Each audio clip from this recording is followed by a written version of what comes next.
Kirk, Haverfordwest Airfield. What's the story I've heard about you, your aeroplane, and a police car?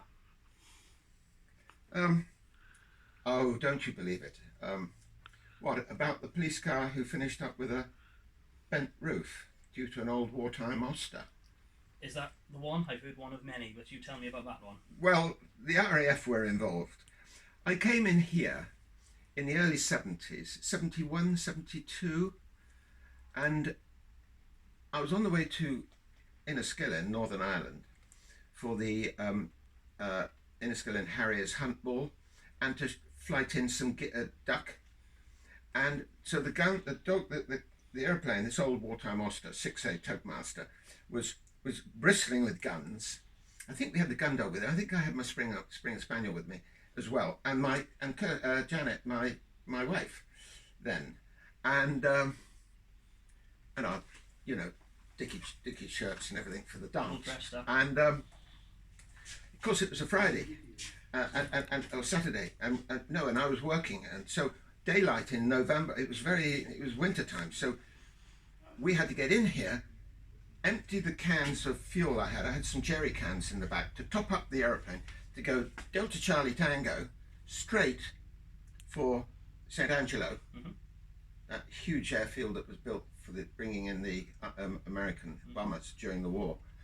And so I landed over there in the grass, just where that helicopter is, and I saw new numbers, white numbers everywhere. I said, oh no, oh goodness, they've relicensed the airfield. Sod it.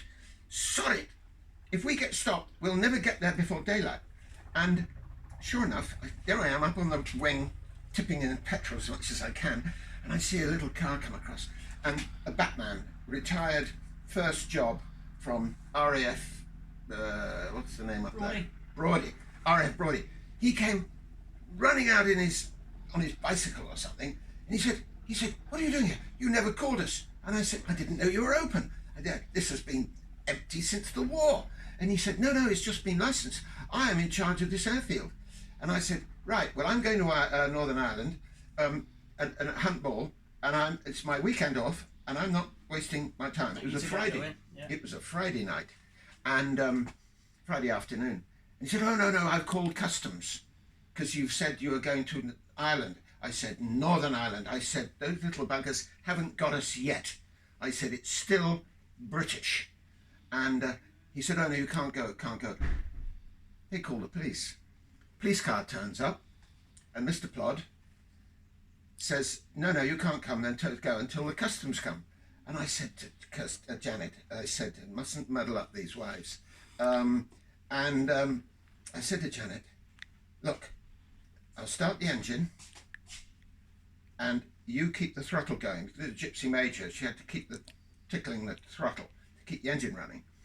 And so as soon as the policeman sees me start up the car, he drives around and parks right in front of the propeller, really close. And I thought, you little bugger. So I thought, right. So I wandered over to his police car, bringing them away from the aeroplane, put my hand in to pinch his car keys, or let him think that, and I did this and ran to the tail. In those days, I could pick up the tail of a gypsy motored Oster like this, swung it round 180 degrees,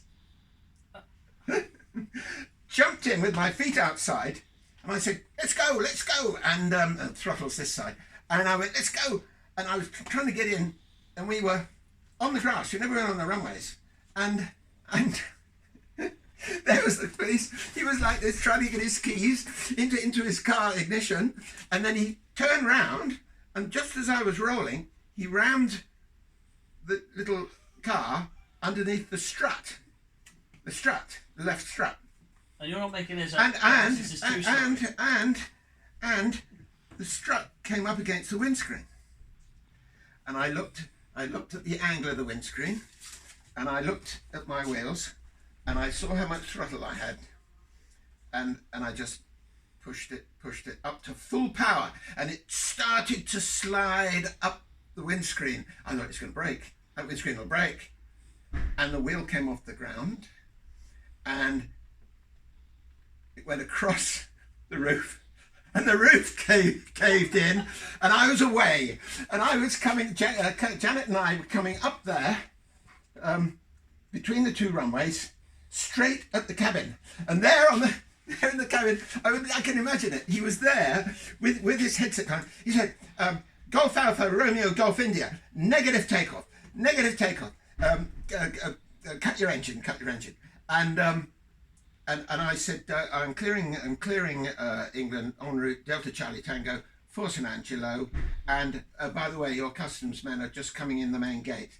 And we went out over here, but I was coming straight at him because I was in the wrong direction, wind and everything. I came as close as that Land Rover before the wheels came off the ground, and I banged on flat and went up over the roof of the cabin, and we set off, and I said, oh, look at the time. We were going to get there. We had to fly across in the dark. They had no lights, no electrics. In the winter, we had to fly right across the bloody St George's Channel or whatever they're called, to there. And they launched a Hawker Hunter from Brody. And guess what? I thought, wow, because I've done aerobatics in a Hawker Hunter, and they got me to fly it through the Sambro area too, and things that they were trying to get me sign on for the RAF as a doctor, and they threw the book at me to get me to sign the piece of paper when I was a kid and at university, and I thought, oh, that's what marked is that? And he went whong, and I said to Janet, what are you going to do? I said, I tell you what I'm going to do. I'm going down to 6 feet over the waves with quite a lot of wind. 6 feet. 6 feet, 2 meters to you. You wouldn't know what feet are. and flap. And I flew along just above the stall. And he went round and round, and he said to himself, I know what he said. He said, that's a good one, Morris. And he pissed off back to, and when we got there in the dark, I only found it because there was water on the runway. I estimated, I said, there'll be water on the runway and it's a full moon. And you did see it. As we landed, 4 sets of headlights, 4 police cars.